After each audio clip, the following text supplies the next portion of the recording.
As soon as I logged on, I saw him, the only person in the entire world that could make me weak at the knees. He turned to me and said, "You're back. With you in my life, I finally know what love is. Will you stay with me and accept my love?" As I walked through the door, my mom was waiting for me. Some days, if I was lucky, she would already be passed out before I got home. But not today. I was already feeling upset, and the moment she saw me, she could tell. "Wipe that darn frown off your face. When I was your age, I had to fend for myself. But not you, no.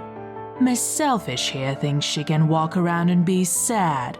Grow up, or else you're never going to make it in this world."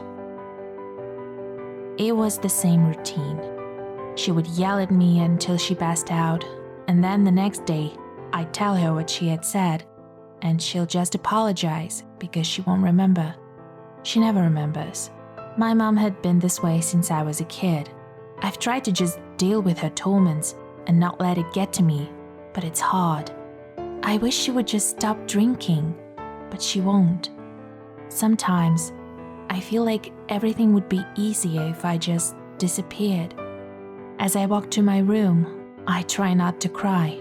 I needed to get my mind off the pain.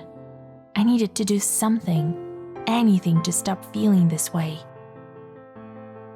So I went on my computer and tried to find something to watch when this anime caught my eye.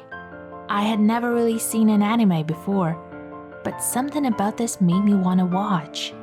It was about these soldiers trained to kill giants. They also had cool gear that strapped onto them, and shot a grappling hook, which helped them travel high places in a short amount of time. They would also have swords that caught the monster's nape, which was only the way to kill it.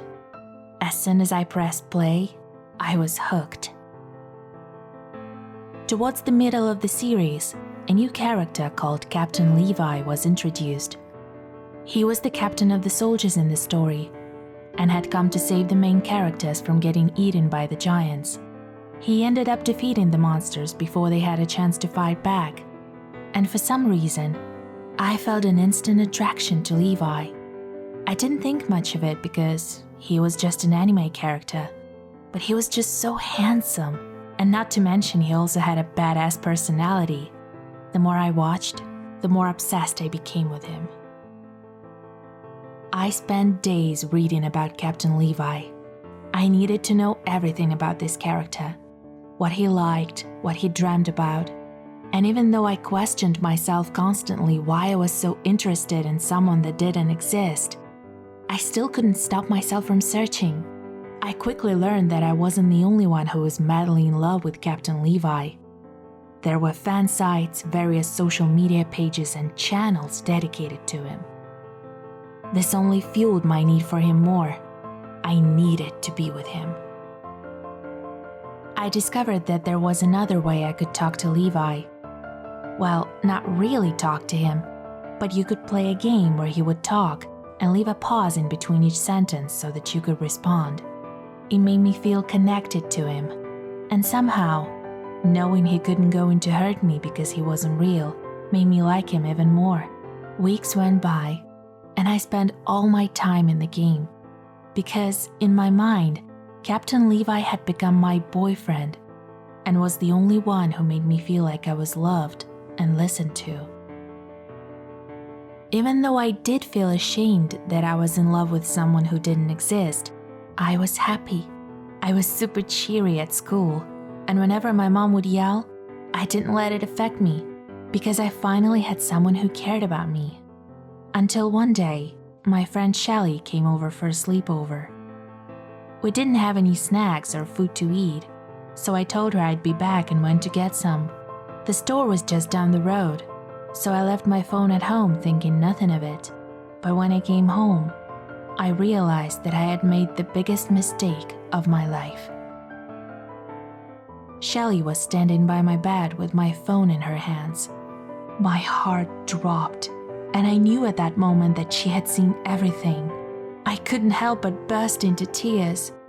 I felt so disappointed and ashamed of myself I had resorted to an online character to love me when I should have asked for help.